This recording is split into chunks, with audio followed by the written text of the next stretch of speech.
is the one, the only. Yeah, this is the one, the only Mr. Bill Russell. I'm obviously going to start because I have him as number one. I've made the case like 10 times at this point, and for whatever reason, people still think it's a gimmick. Because of the era in which he played in, I don't think it's possible for a player to be as singularly impactful as Bill Russell was. I don't think it's possible. Because there was no three-point line, because of the limitations offensive players had, the singular impact a defensive titan could have on the court trumps the singular impact I think any player has been able to provide before or after. Bill Russell, from the moment he joined the league in 1957 to the moment he left in 1969, not only provided all-time defensive impact, is the best defensive impact we've ever seen. It sparked a dynasty. I'm not saying he has 11 rings, that's why he's the GOAT. I'm saying Boston's success was entirely dependent on his presence.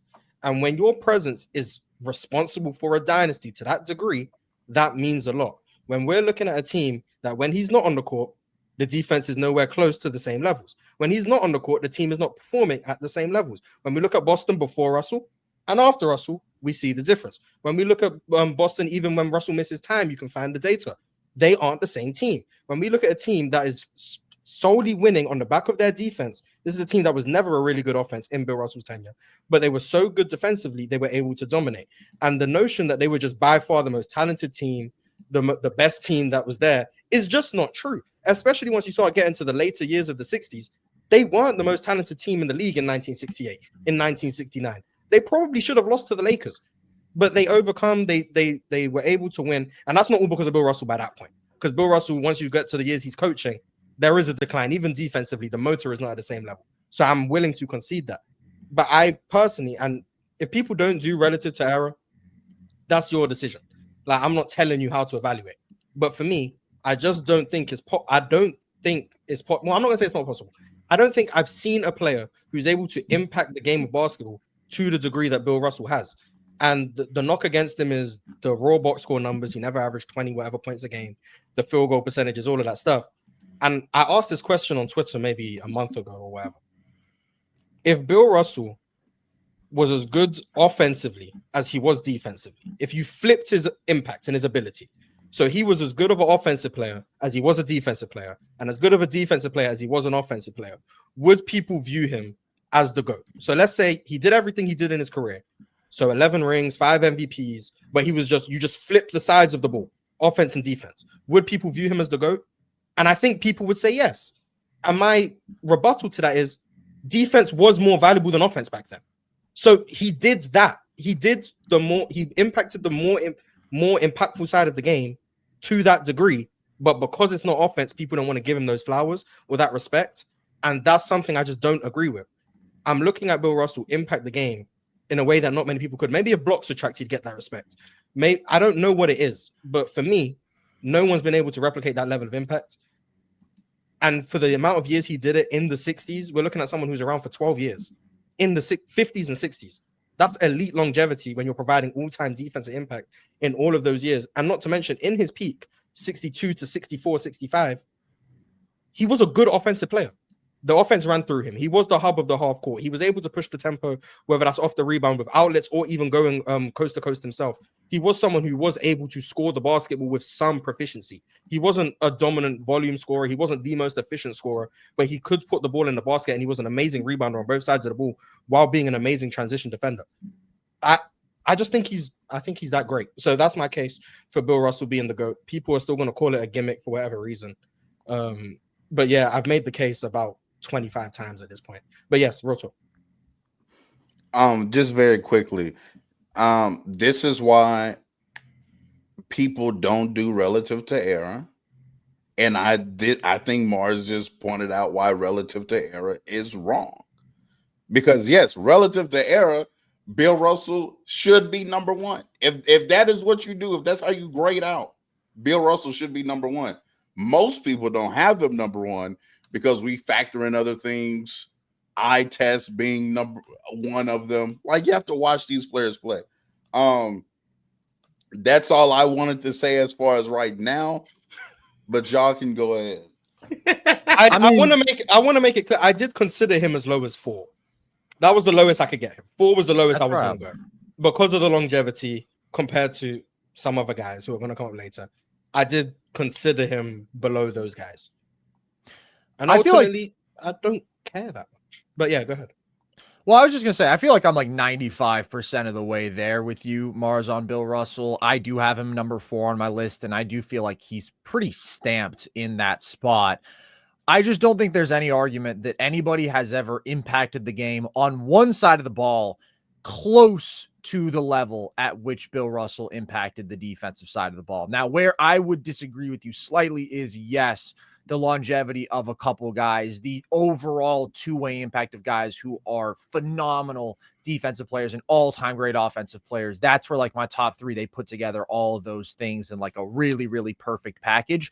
But I still see the case of what you're saying of Russell being the most impactful overall. And another advantage he has is, like you said, the second that he set foot in the league, he was the greatest defensive player that we've ever seen. And like to maintain that kind of value for 13 years, that's something he has where, yes, there's a difference between peak Russell and 69 Russell, but the difference isn't nearly as big between his absolute peak and the rest of his years as some of these other guys. In fact, he's one of the most consistent players ever, comes into the league, improves the Celtics from like a bottom tier defense, takes their defensive rating up by 8 points. They're comfortably the number 1 defense. They leave, or he leaves, retires. Their defense falls off by 10 points in terms of defensive rating from the number 1 defense to a bottom half defense. Like every single year, with one exception, 12 of 13 years, the Celtics weren't just the best defense in the league. They were by far the best defense. They were 4 points better than the second best defense in average in defensive rating. Like, again, there's just no remote comparison for a run of that sort of dominance on one side of the ball. And there is no question who is responsible for that dominance because of the numbers that we have before Russell, after Russell. By God, you just watch the games. I mean, it's ridiculous, his impact. He's one of, if not the smartest defensive players ever. His mobility at that time, his ability to actually get out and affect jump shots is incredible. I think another thing that works against Russell is just that they didn't track block numbers back then, because he would easily be at 8 to 10 blocks per game. And like, we almost can't fathom that in today's NBA, but I've gone through and hand tracked some games and like he legitimately consistently falls in that range. That sort of interior defensive value when everybody is trying to get downhill is ridiculous. And then when you pair it with like actually being able to move and guard out in space and even at times switch, obviously wasn't nearly as common, but Russell could do it with the deterrence, with the elite post defense, with the GOAT level rebounding.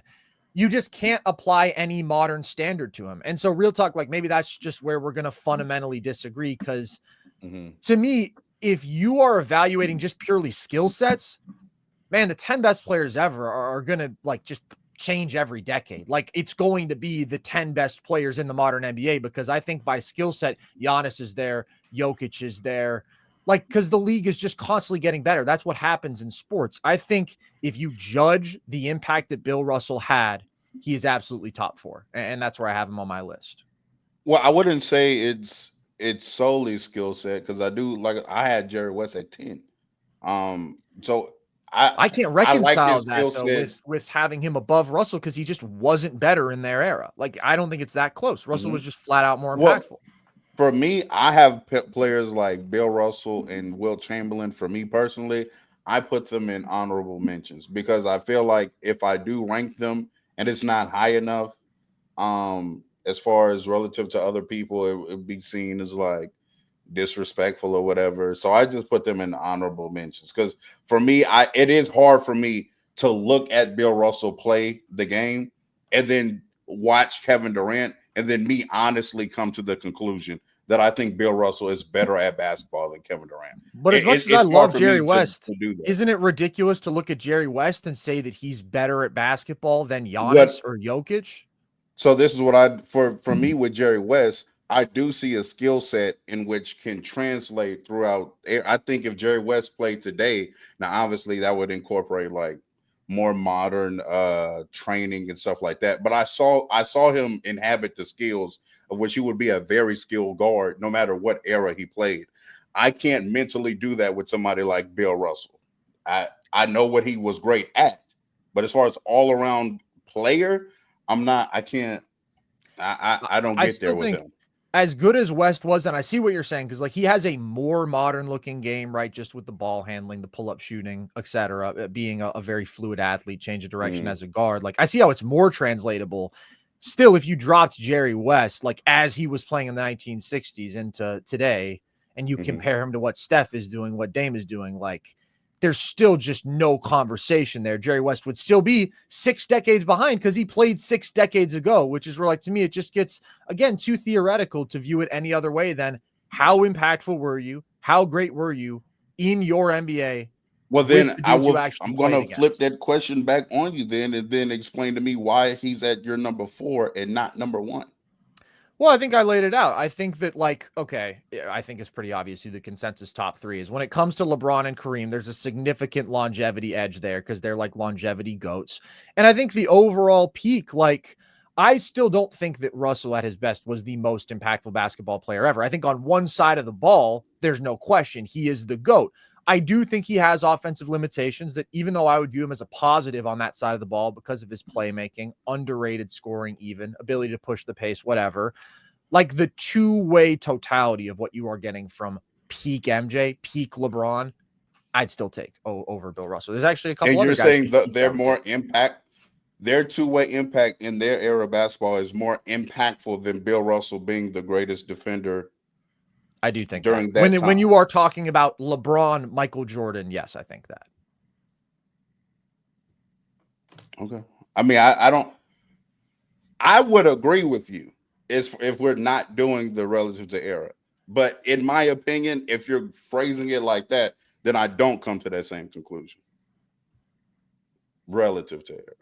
I want to save John B and not spend too much time because I know he's going to edit this. Yeah. I just what is there to edit? No cuts. It's poetry. Bill Russell Glaze. You guys have been supplying some really good clips, though. You know. Yeah, this one, when this one gets clipped and gets put out, can't wait to be called a casual because I'm putting this one on TikTok. Yeah, I mean, it is what it is. Like, it's unfortunate because if you didn't watch the games during the pandemic, they're kind of all gone now. So like, I can't even tell you, oh, go watch the games. They're there. They're not there anymore. So like, all my opinions of Bill Russell have formulated from being very bored during the pandemic and then just reading up as much as I can on Bill Russell. Like, yeah, like I said, 4th is the lowest I could go because of the longevity stuff with Bron and Kareem, spoiler. But like, I don't know. I also don't think Bill Russell peaked the highest. But my argument is that his prime, the level of which, like, let's give random numbers. Let's say Bill Russell's peak is 95% of the other guys who I think peaked higher. The prime just maintained at that level so much longer than damn near everyone ever, especially when you factor in the value of 12 years in the 50s and 60s, as opposed to like 15 years in the 80s or 10 or 15 years in the 2010s. Like, that level of value is just tremendous. Not to mention, like, a Bill Russell team lost one series when he was healthy his whole career. Like, I can't. You couldn't beat the Celtics.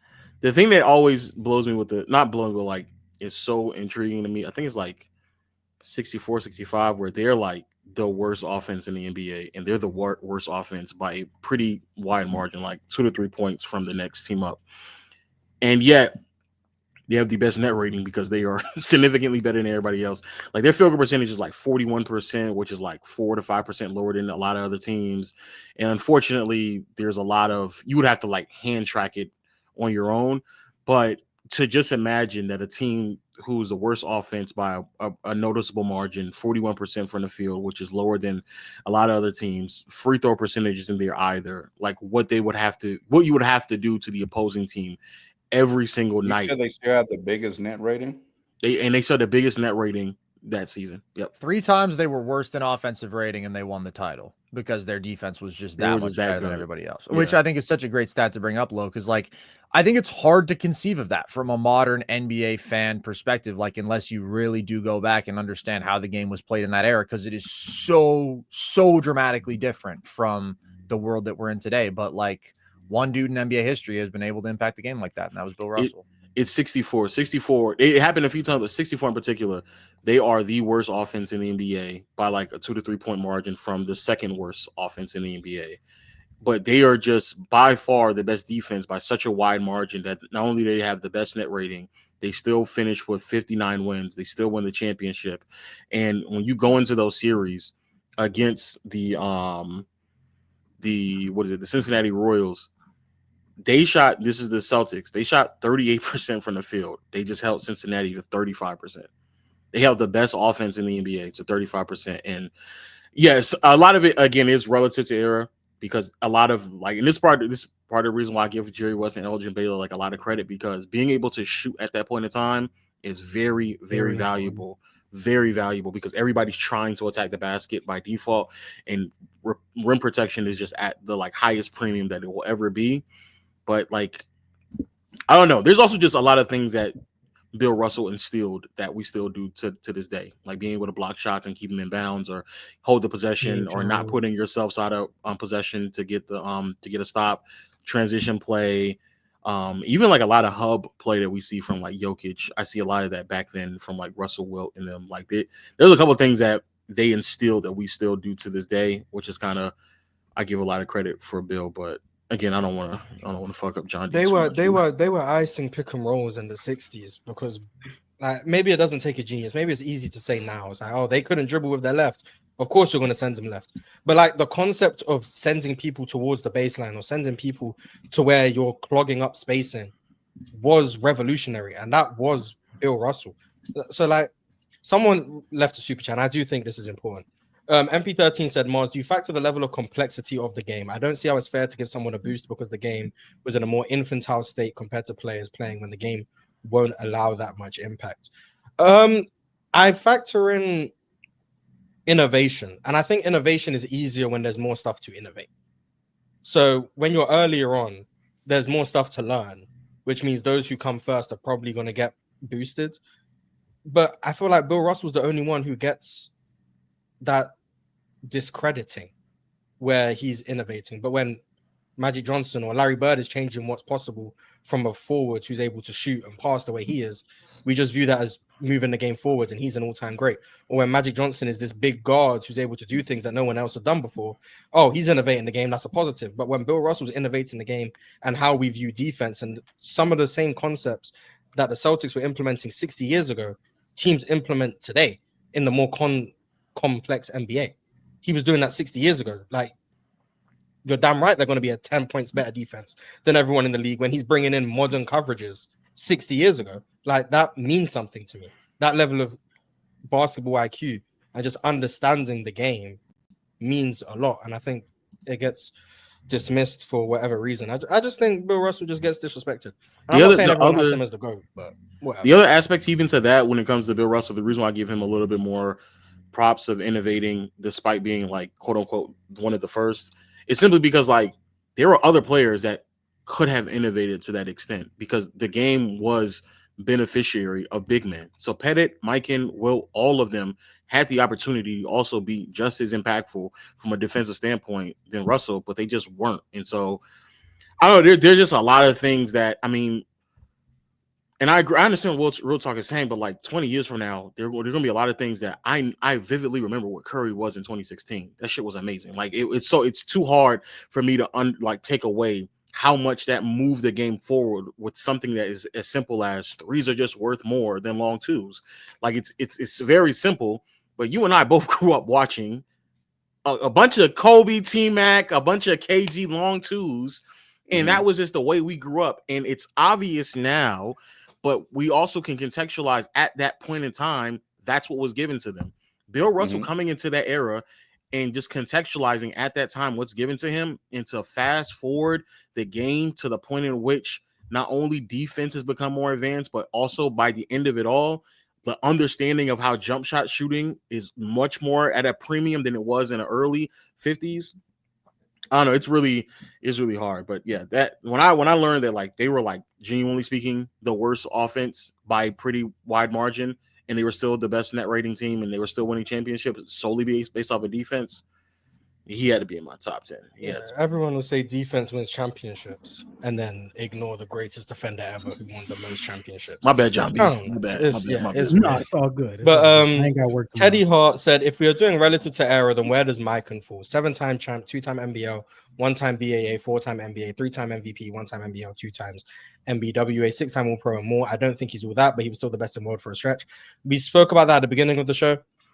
Pre-shot clock, that's where I draw the line. And I haven't watched a dribble of his game. I'm sorry. I have also not think- watched the full game of I also Jordan. think the NBA was literally segregated for the first few years. And then like, the desegregation was Carson is slow. one of them. I like that.